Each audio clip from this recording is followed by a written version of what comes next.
Abraham had begun to see the promises of God take root. He'd seen the miraculous birth of Isaac through his barren wife, Sarah. And he'd seen Isaac grow up into a young man. And even in Sarah's death, Abraham began to own at least a small part of the land of Canaan, a field and a cave. Sarah's bones are now buried there, as will Abraham's when his long earthly life finally ends. But as Abraham continues to age, his priorities are squarely upon his son.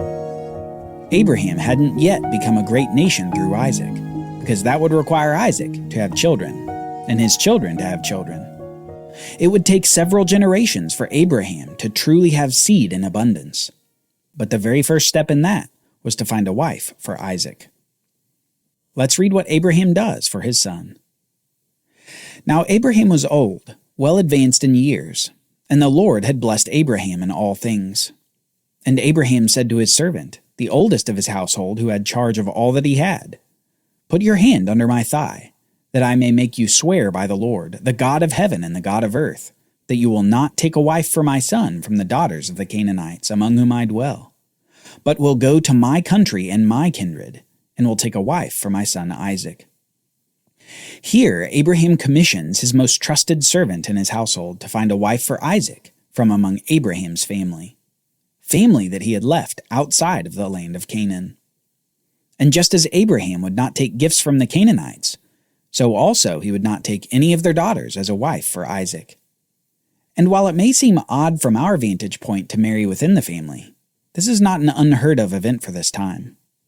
In the Bible, eventually marrying a close relative becomes a frowned upon practice. But at this point, it actually appears to be an active faithfulness on Abraham's part, because he refuses to consider a Canaanite wife for Isaac. Let's continue the conversation. The servant said to Abraham, "Perhaps the woman may not be willing to follow me to this land. Must I then take your son back to the land from which you came?" Abraham said to him, "See to it that you do not take my son back there. The Lord, the God of heaven, who took me from my father's house and from the land of my kindred, and who spoke to me and swore to me, 'To your offspring I will give this land,' he will send his angel before you, and you shall take a wife for my son from there. But if the woman is not willing to follow you, then you will be free from this oath of mine. Only you must not take my son back there." So the servant put his hand under the thigh of Abraham his master, and swore to him concerning this matter. You can see Abraham's faith continue to shine in this conversation. He's convinced that God will provide a wife for Isaac, and even says to his servant that God will send an angel before him to prepare a wife for Isaac. And so before he departs, the servant swears to Abraham that he will go to Abraham's family to find a wife for Isaac. Then the servant took 10 of his master's camels and departed, taking all sorts of choice gifts from his master. And he arose and went northeast of Canaan, to the city of Nahor, Abraham's brother. And he made the camels kneel down outside the city by the well of water at the time of evening, the time when women go out to draw water. And he said, "O Lord, God of my master Abraham, please grant me success today, and show steadfast love to my master Abraham. Behold, I am standing by the spring of water, and the daughters of the men of the city are coming out to draw water.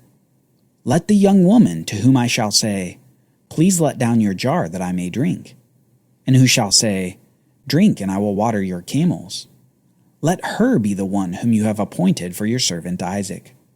By this I shall know that you have shown steadfast love to my master." Here we see something wonderful in the Bible. A servant, whose name is not even given, expresses faith in God and prays to God for his success. The servant seeks to bless Abraham with a successful endeavor, and just as God said that he would bless those who bless Abraham, God immediately blesses the servant's mission. Before the servant had finished speaking, behold, Rebekah, who was the granddaughter of Nahor, Abraham's brother, came out with her water jar on her shoulder. The young woman was very attractive in appearance, and a maiden whom no man had known. She went down to the spring and filled her jar and came up. Then the servant ran to meet her and said, "Please give me a little water to drink from your jar." She said, "Drink, my lord." And she quickly let down her jar upon her hand and gave him a drink. When she had finished giving him a drink, she said, "I will draw water for your camels also, until they have finished drinking." So she quickly emptied her jar into the trough and ran again to the well to draw water. And she drew for all his camels. Immediately after the servant's prayer, the young, beautiful Rebekah comes to the well and responds in the fashion of the servant's request to God. She has shown herself to be the woman that God has provided for Isaac. You can imagine the awe that the servant must have felt with his prayer so immediately answered by God. And the servant's next task is to go to the household of Rebekah to confirm her parentage and to seal the deal with her relatives, so that Rebekah can return with him to marry Isaac. So the servant meets with Rebekah's father, Bethuel, and her brother Laban, and tells them his task for Abraham and his goal of bringing Rebekah home for Isaac. Upon hearing the servant's story and the provision of God, the two men react positively. Let's keep reading. Then Laban and Bethuel answered and said, "The thing has come from the Lord. We cannot speak to you good or bad. Behold, Rebekah is before you. Take her and go, and let her be the wife of your master's son, as the Lord has spoken." When Abraham's servant heard their words, he bowed himself to the earth before the Lord. And the servant brought out jewelry of silver and of gold and garments, and gave them to Rebekah. He also gave to her brother and to her mother costly ornaments. And he and the men who were with him ate and drank, and they spent the night there. Abraham's servant sealed the deal, and Rebekah will return with him to the land of Canaan. You can imagine the servant's joy to be able to return to his master having fulfilled his oath. And the servant is indeed eager to return to Canaan and to the household of Abraham. Next it says this: When they arose in the morning, the servant said, "Send me away to my master." Rebekah's brother and her mother said, "Let the young woman remain with us for a while, at least 10 days. After that she may go." But the servant said to them, "Do not delay me, since the Lord has prospered my way. Send me away that I may go with my master." They said, "Let us call the young woman and ask her." And they called Rebekah and said to her, "Will you go with this man?" She said, "I will go." Now this brief conversation tells us a lot about Rebekah. Notice that when the servant requests to leave immediately, Laban and Rebekah's mother want her to stay for 10 more days. But the servant presses them to let him go immediately with Rebekah. And when Rebekah is asked, her response is that she will leave immediately. In some ways, Rebekah shows herself like Abraham. She leaves her country and her kindred and her father's house to go to the land of Canaan. And instead of being one who delays obedience, she obeys God's will immediately. Not only is Rebekah beautiful, but she has faith like her future father-in-law. So they sent away Rebekah their sister and her nurse and Abraham's servant and his men.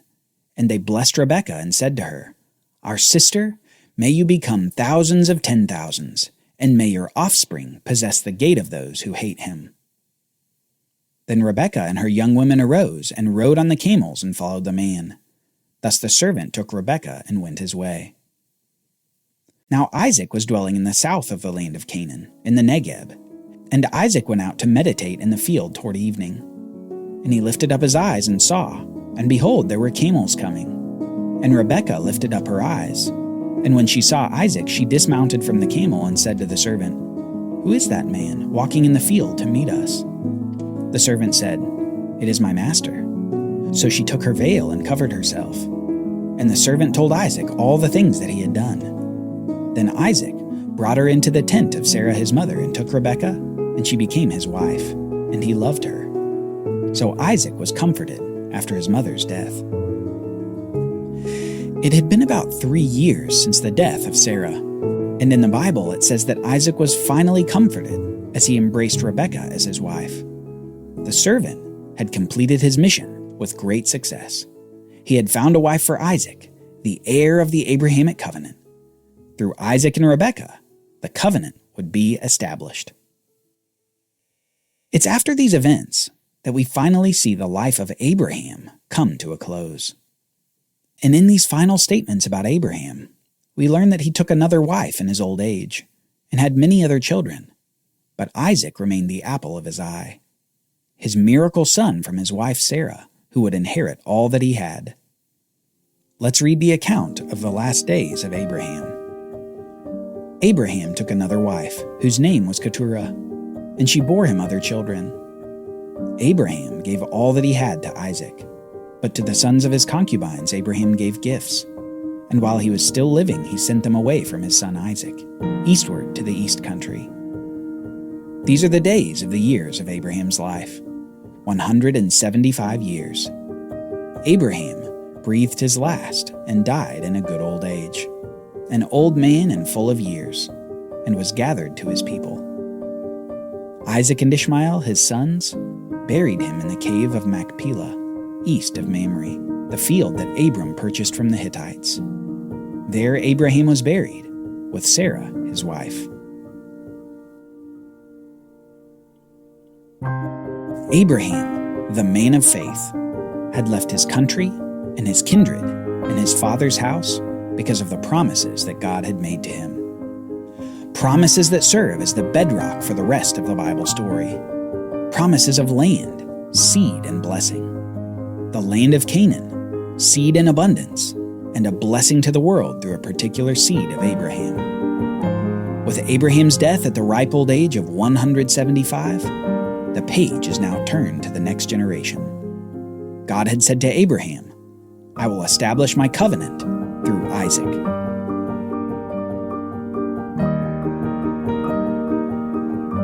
Join us next time as we examine the life of Abraham, the Shemite from Ur who became the father of many nations, and the man of faith that God used to enact more of his plan to save the world from sin.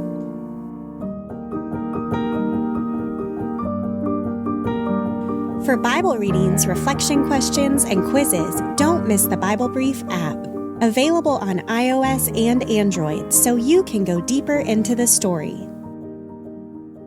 The Bible Brief is a project of the Bible Literacy Foundation, a nonprofit dedicated to helping you learn the Bible. Give to support the Bible Brief by visiting BibleBrief.org or tap the Give link in the show notes. Thank you for supporting the Bible Literacy Foundation.